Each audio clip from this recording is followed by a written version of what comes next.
அதிமுக இரு அணிகளாக பிரிந்துள்ள நிலையில் இரட்டை இலை சின்னம் யாருக்கு என்ற விசாரணை தேர்தல் கமிஷனில் இன்று நடக்கிறது.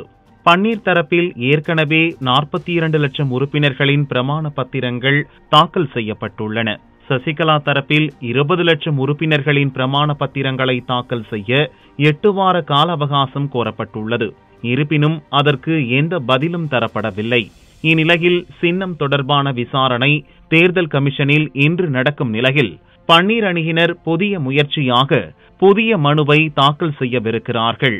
ஆர்கே நகர் தொகுதி இடைத்தேர்தல் ரத்து செய்யப்பட்டுள்ளதால் சின்னம் தொடர்பான விசாரணையை நிறுத்திவிட்டு சசிகலா பொதுச் செயலரானது செல்லாது என கோரி கொடுக்கப்பட்டுள்ள மனுவை விசாரிக்க வேண்டும். ஆர்கே நகர் தொகுதியில் வாக்காளர்களுக்கு பணம் கொடுத்த விவகாரம் குறித்து விசாரித்து தினகரனை தகுதி நீக்கம் செய்ய வேண்டும்.